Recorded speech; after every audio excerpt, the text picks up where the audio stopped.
Hi guys, and welcome back to part 2 of making the raised leather belt. First of all, if you haven't seen part 1, make sure you go ahead and click on the link at the top of the screen to go and see part 1, as it's a crucial part in making this belt where you get to add the different raised areas and pieces that will constitute the raised inner center of the belt. But first thing first, in this second part, we are going to be cutting off the excess of leather. As I mentioned in the first part, it's crucial to take your time, especially here when it would be so easy to cut into the backside of the belt. And I tried a few different tools, and eventually I was using my flat skiving knife, and I found that that was the best tool for the job. Really helped me follow the contour here, really helped me get nice straight lines. As always, lots and lots of sanding in here. The more edges you have, the more you're going to be sanding, and sanding was a big component of this belt making. So bear in mind, this took me maybe 20 hours to make, give or take a few hours, I'd say. And a lot of it was spent sanding and beveling and, well, not beveling. Beveling is actually quite fun and quick. So burnishing is the word I was looking for.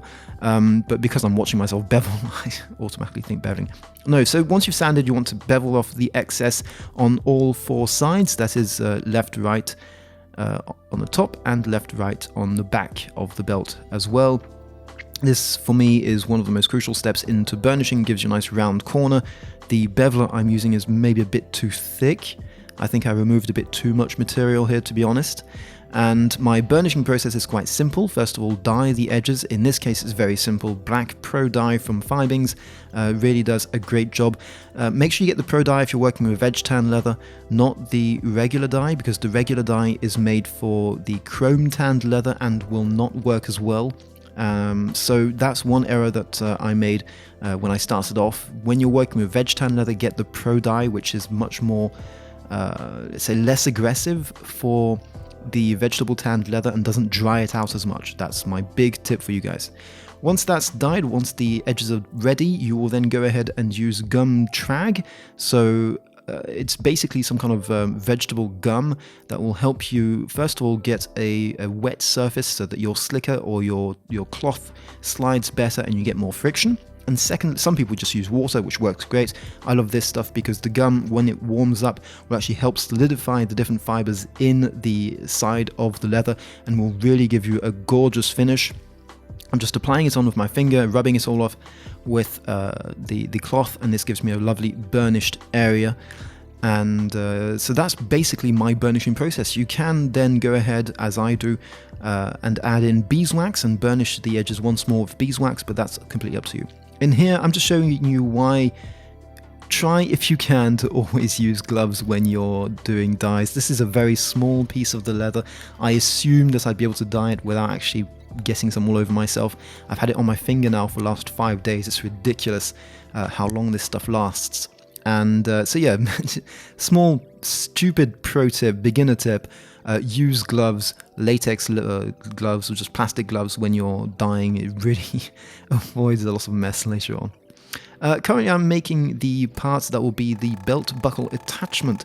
Again, I'm using 2 pieces of the same 1.2mm veg tan leather dyed in black and the exact same processes. And I believe I'm cutting it, I think it's 13 centimeters long by 3.5 centimeters wide. And this is a piece of leather that's going to be folded into 2 and will accommodate for the belt buckle. And then I will be able to then add it onto the end of the belt just by using 2 Chicago screws.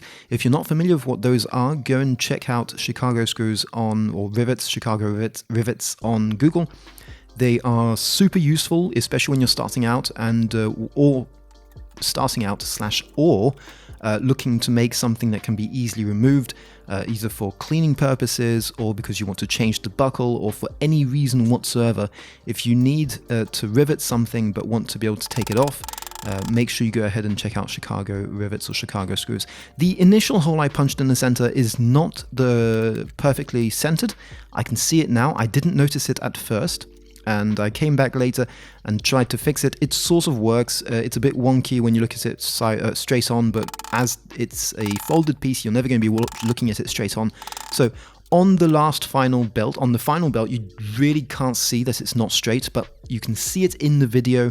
Again, take your time. It's something that I'm still learning.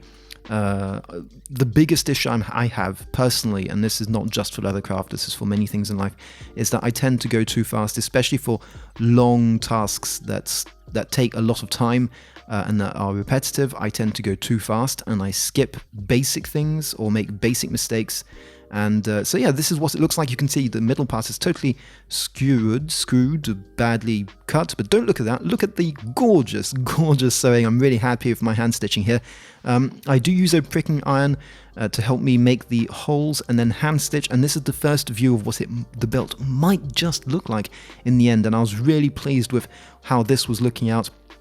And so as you can see, this is what the piece is used for, basically just holding the belt buckle there.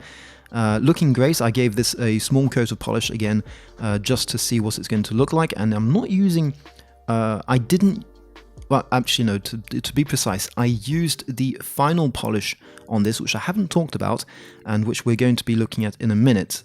Not just my version of beeswax and neatswood oil polish, but also the actual final polish. At this point I'm going to be making a belt buckle, and this is the simple process again to get edges. So dye it, burnish it with beeswax and gum trag, or gum trag then beeswax. As you can see, I'm using beeswax here. That's my basic process for burnishing. Find out how long you want the piece. I just marked it with my thumb, nail, and then cut off the extra stuff. Add in 2 little holes, 1 on each side, and get sewing. You don't need to do a fantastic job here, but it does help overall if you make sure it's a good sturdy piece of sewing you've got there, and that will be your belt buckle. And this is so it's a polishing cream that I absolutely love. It goes on beautifully, it gives you a very nice result, and we'll be looking at that later. I use many different types of polishes, or at least I play around with many different types of polish, and this one sort of works well for me, and I'll show you what it is later. I'm not sure you can get it elsewhere than in France. It's from Burnishing, I believe, or Burnishing, and it just gives me a gorgeous finish. I will then add in sapphire, a sapphire clear polish, I believe, at the end. We'll see. We'll have a look at that in a minute. But before that, I did cut away the 4 holes. I decided to go for 4 holes instead of 5 is a more traditional number for holes, but I decided to go for 4 holes. And you can see me here punching through all the different stitching holes with my iron. It is a Crimson Hides iron. I have I believe it's a 7 teeth and a 2 teeth iron from Crimson Hides, and it's just a gorgeous piece of kit. I do not regret spending, I think it was something like €130 or $150 on this tool, because I use it absolutely all the time.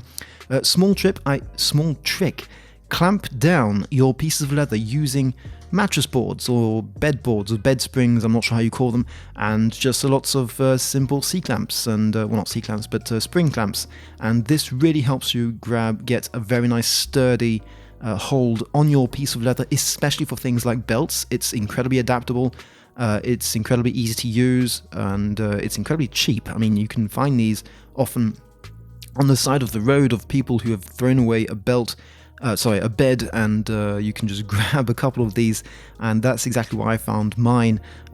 Someone had thrown away an old bed, and I went ahead and grabbed 2 of these. So this is what I'm using, La Crème de Cirage by Burnishing, black, and it's made in France, but I'm also going to be, so the first black one will give me a gorgeous black color and make sure that the color is really uniform, and I will then use the second one that you saw there just to give it a gorgeous shine, and this is what it looks like once it's all stitched up and polished, and yeah, it looks gorgeous. At least I find the color and the whole tone of the belt just looks amazing. It's really nice and shiny. It feels amazing. It's hard to describe it, and I don't think the video perfectly shows what it looks like, but I just love the quality that this has given the belt. You can see it's a bit wonky at places where the whole thing isn't terribly straight, but once the stitching is in, once the polishing is done, I absolutely love the final result.